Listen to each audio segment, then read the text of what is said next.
Humayun Kabir malt বার থেকে বেরোচ্ছে, তার সঙ্গে বেরিয়ে আসছেন বিভিন্ন বয়সী মহিলারা।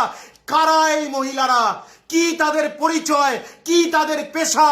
কেন তারা হুমায়ুন কবিরের সঙ্গে বারে যেতে বাধ্য হলেন? কেন এই মহিলারা হুমায়ুন কবিরের সঙ্গে বার থেকে রাতের দিকে, বেশ খানিকটা রাতের দিকে বেরিয়ে আসছেন? এই মহিলাদের কি পরিচয়, কি প্রফেশন? হুমায়ুন কবিরের এমন কি কম্পালশন যে মহিলাদের নিয়ে বারে যেতে হচ্ছে? হুমায়ুন কবির, পবিত্র কোরআন বলছে সুরাপান বা অ্যালকোহল কনজাম্পশন অপরাধ, পাপ, সিন বলা হচ্ছে। তাহলে যে স্থানে সুরাপান করা হয়, যে স্থানটিকে আলাদাভাবে সবাই চেনে সুরাপানের জায়গা বলে, বার বলে, সেই স্থানটি নিশ্চয়ই কোনো পবিত্র স্থান নয়। কিন্তু বাবরি মসজিদ একটি পবিত্র স্থান।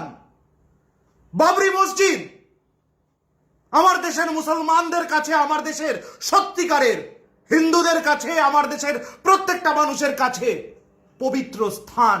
সেই পবিত্র স্থানের নাম নিয়ে শয়ে শয়ে কোটি টাকা ক্রাউড ফান্ডিং নিয়ে আগামী দিনে মুখ্যমন্ত্রী হবে বলে হুমায়ুন কবির চারিদিকে নিজের বিজ্ঞাপন দিচ্ছে।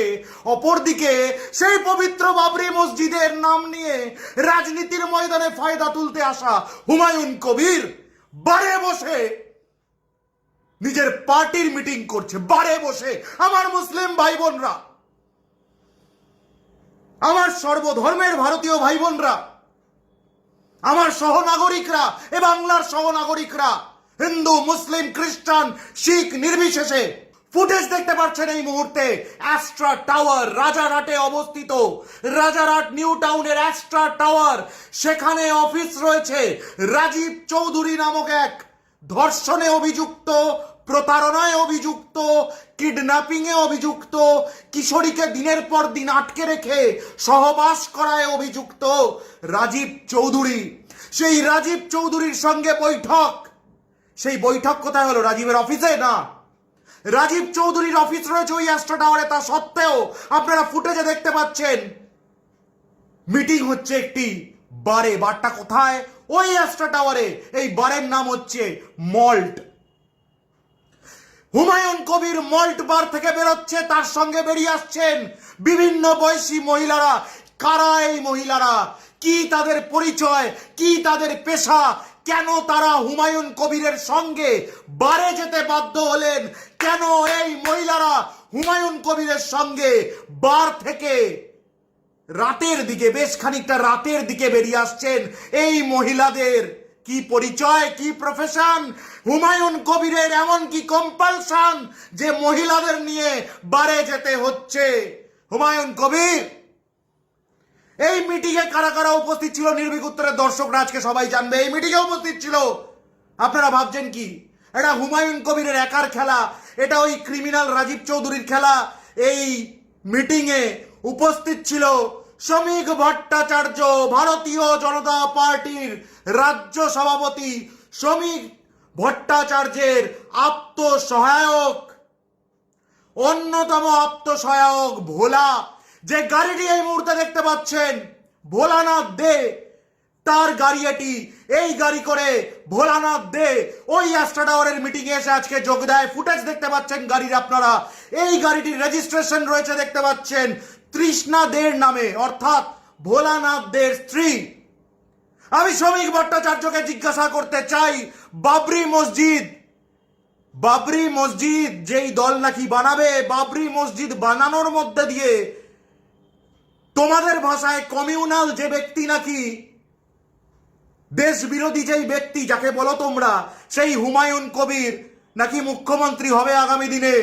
সেই বাবরি তৈরি করার মিটিং বারে গিয়ে আবার সেই বারে তোমার আত্মসহায়ক গাড়িতে ভারতীয় জনতা পার্টির পতাকা। কি চলছে শ্রমিক ভট্টাচার্য?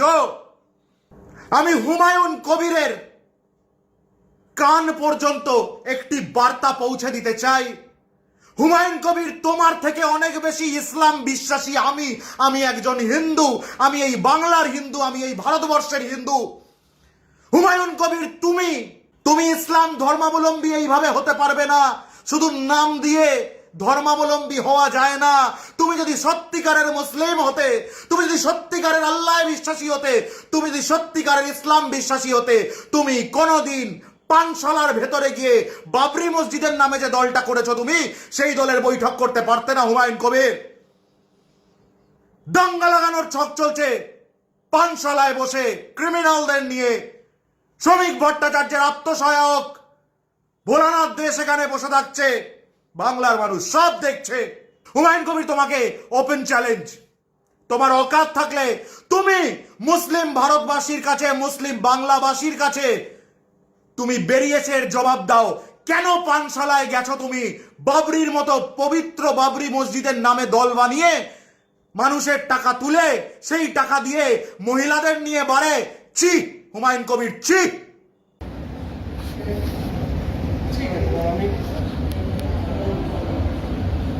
অবশ্যই আমি একটু মিটিংয়ে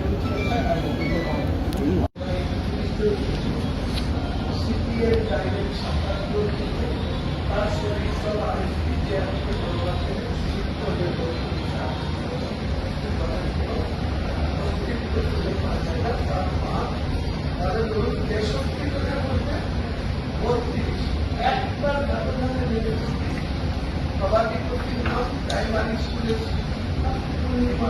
কারণ ওই সমাজের মধ্যে শিক্ষা ছিল, ওমেন শিডিউল কাস্ট হিসাবে